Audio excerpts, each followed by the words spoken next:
Masechet Hullin Daf Bet Amud Aleph. Welcome to Masechet Hullin. Very interesting Masechet, very applicable. Sure enough, we talk about something that's very applicable to us. Shechita. This is not like Zivachim where they talk about korbanot. This is strictly non-korbanot stuff for our everyday usage. Hakol shohatin, anybody can slaughter. We'll explain what that means.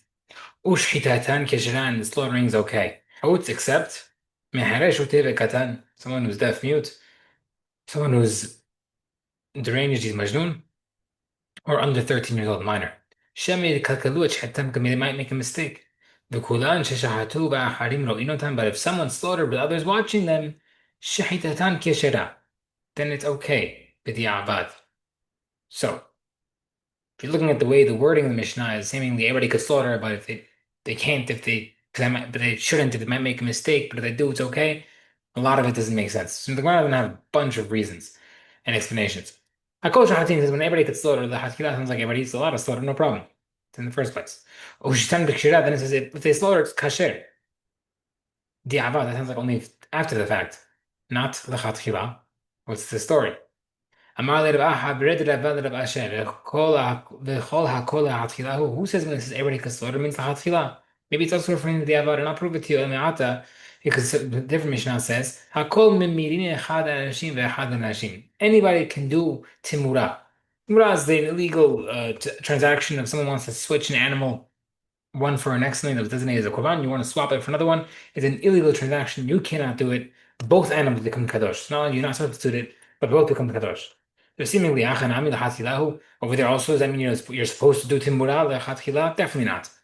V'aktiv l'yachdan l'yamir tov v'ra'al l'rav tov. It's literally an illegal transaction. So when it says hakol over there, definitely not l'chatchilah. Gemara says no hatam k'tanitama over there. The Mishnah clarified itself. Lo she'adam rashay la'amir ela she'im hemir mumar v'safay d'reim.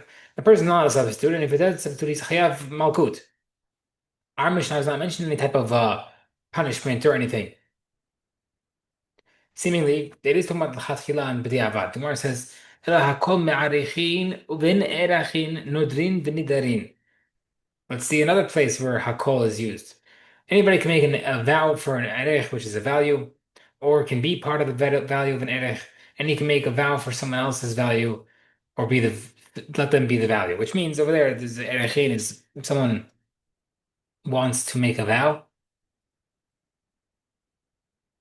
that they want to be pay money to Bet HaMikdash, for example, on the value of somebody. So if they were to evaluate him as a slave or whatnot, that's how much they'll pay. Hacham and Hakta over there also, so since Hakol, that means also Tachatila. V'aktiv, but the Mishnah says, V'chi tehta lindor lo yeh v'cha chet. If you don't vow, you won't sin. וכתיב, טוב אשר לא תתום משתתף בלא מסוים, another place says you should not vow. Remember, it says, טוב מזה שאין נדיר לכל עיקר, better someone than who vows and does not pay, and someone who vows and pays is better don't vow at all. You know, stay safe. You mayor according to the mayor. You mayor טוב מזה and Jerusalem. Someone who vows and pays is good. But we see the mayor holds that it's better not to vow at all. I feel that and Rabbi only mentioned the case of someone who pays his vow, is where he vowed in a way where he said, like a normal person, this should be kadosh, for example. But if a person says it should be on me, no. Erechim is like that type of concept. So again, we see that Erechim cannot be lechatila and still use the word hakol. Where it says v'chol hakol, wait, so you're going to tell me the opposite? That when it says hakol, it's not lechatila? Ela, but rather it says hakol hayavim b'sukkah, if it's hayav sukkah. Hakol hayavim b'sasit, if it's hayav sasit. Hachem lechatila, that means also not lechatila. So obviously it's dependent on context. The Gemara says hayavin lo kamina. When it says hayavin, I don't mean that. Obviously it's talking about lechatila. رجعت أنا المشنع عقاب سمخين أحد هاشين بأحد هاشين هكذا خنام بلا ختلا. Says anybody could do korban of leaning on their korban smicha. Man and woman. Over there also not ختلا. והכתיב ושמח ידוע ונרצה. Person who's bringing the korban should lean on and get kapara. So it is a chatchila. The Gemara says, "Ena ika hakol lechatchila." Yes, there are cases of all the hakol means chatchila. The ika hakol le'avad. So not allowed to diavad. And the hakol le'acha. But over here, in the case of slaughtering, mimayd lechatchila. How do you know it's lechatchila? It's kitchelah because maybe you might have a problem with an extra Mishnah. Maybe it's referring to after the fact. No stira. Meaning, yes, I agree that not every single hakol is chatchila. So if that's the case. Over here, who says it's not the case? Why are you assuming it's a problem? Maybe it's b'di'avad, and that fits with the Mishnah. The Gemara says, Anna shehitatan keshira kakashli. My problem is in the second part of the Mishnah. It says, The Mishnah says that a person who slaughters is kasher. Milchada kol chatila seems like when it says initially, oh, the people that slaughter is kasher, excluding the first case of Mishnah, which means that everybody slaughters l'chatchila. Diavad, can I tell diavad? Let me, because you want to tell me that even the first case is diavad. Why are me two cases of diavad? Where it says first answer. We're bringing six different answers. We're going to bring the first one today. Amar Rabba Baruda Ulu Rabba says, Haki Tanan, this is how you explain the Mishnah. Hakol Shachti Emre Slaughter was a min ba'afilu tameh b'cholin. Even if someone who's tameh, he's allowed to slaughter a non-kadosh animal. Where it says tameh b'cholin, memra. What's the point of that? The cholin does not become tameh. Where it says b'cholin shna asul al taharat kodesh. No, it's referring to this cholin that was prepared on the level that they used to prepare kodesh. V'kasra cholin shna asul al kodesh kitush tameh. Right, there's a famous concept of people who used to be very, very careful and meticulous with the halachot of tum'ah. So even when they're not dealing with kadosh stuff, they would treat the holim, the non-kadosh stuff, like it was kodesh. And this our Mishnah would hold that it's supposed to be on that level. And that's why we don't want you to be wild tameh. The Gemara says, "Kesed says, so what are you supposed to do? Maybe sakina to cover your you're supposed to bring a long knife and slaughter it. Kadesh lo yigab says you shouldn't touch the meat. Kudushim lo yeshchot, but regarding tameh person by kedusha, you should not slaughter even with a long knife. Shema yigab because we were still worried about him touching the meat. Vim shachal I just slaughtered. Lomer barili shalom hakati, but and he says I slaughtered it, but I'm positive I didn't touch it. She doesn't kasher. Okay, that's the first problem, Mishnah. Hosme hashu. Next problem, Mishnah says hosme hashu. Mishnah says just people should not slaughter as deaf, mute, deranged, or minor.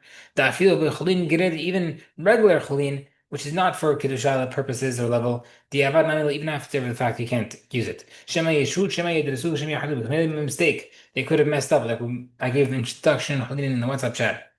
Maybe they pause while slaughtering, maybe they press too hard instead of cutting, and maybe they burrowed the knife. They dug the knife inside. These are all cases of having possible mistakes. The Kulin Shatu Ayah. Now, if it says it, if all the next part of the Mishnah said, if anybody who's slaughtered with someone watching is kasher, who's that referring to? Ilim what about the people, the hashu, the deranged, minor, and the deaf mute? Allah kai. It refers to the people, the previous part, Mshahatumi Barle. That's the case, then it should have said if they slaughter, then it's okay if they were watched. Allah Atameh is referring to the first case of the Mishnah. We meant that we are establishing it as the Tameh person. We said it's okay as long as long as don't touch it. You don't need people to watch. The Gemara says Allah Atameh maybe it's referring to a case where the Tameh person was slaughtering commercial animals. But exactly, but it's okay if he says I'm positive and touch it. So the Gemara says let the command then no to one case where the guy no one was able to we weren't able to ask anybody, and that's why even if no one watches and he can't and no one can vouch that he didn't touch the meat, as long as he says that he didn't touch the meat, it's still kosher. Now the Gemara says, "Hay tameh b'mutashim me'ach nafcha." If you're trying to teach me that the tameh person who slaughters kosher animal is kasher, why do you teach it from here? מעט מן דווקא, הוא learns from מסכת זבחים. כל הפסולין ששחטו שייתן כשר. I need to disqualify a person who's slaughtering if the slaughter is still כשר. שהשחיטה כשר בזרים גרושים ועדים כעבדים. Person who slaughters is כשר, whether it's a non-Kohen, by woman, by a slave, or even a person who's טמא. ואפילו בקודשי קודשים, even if it's for a high level קורבנות. ובלבד שלא יהיו טמאים נוגעים בבשר, as long as the טמא person don't touch the meat, so you can eat, okay. The person, it's true. We have a source. Over here is the main source. Hatam I did the Tanish opportunity over since it's mentioning other people who are pasul. Tananami Tanai Pushim, that's why I mentioned Tanai people. Hatam maybe over there is also primary source. But the Kochim Kain over there is talking about the Kochim. That's the whole part of the Masachet. Hacha I did Tanat Mebachin, still here our Mishnah was talking about Tanai person. Therefore Tananami Tanai Pushim, therefore also mentioned the case of Tanai person touching a slaughtered Kodesh animal. Now the question is Hatam, what type of Tuma? Is maybe my what do we come to with? Even if it's some cases of tuma of a human body, tumas met, Bahal Hayre the Pasuk says Maseh in Parashat Hukat, whoever touches the body of someone who was killed, he should be tameh. Hayre Huki Halal over there, the sword is like the body, meaning just the sword is something that's tameh, can become tameh like the body. Avatumahu. And therefore, the person in the Tumah case where the guy is obviously a level of avatuma, highest level of tuma of a person. So if that's the case, the tameh is sakin. Therefore, if he's slaughtering, then the knife should become tameh.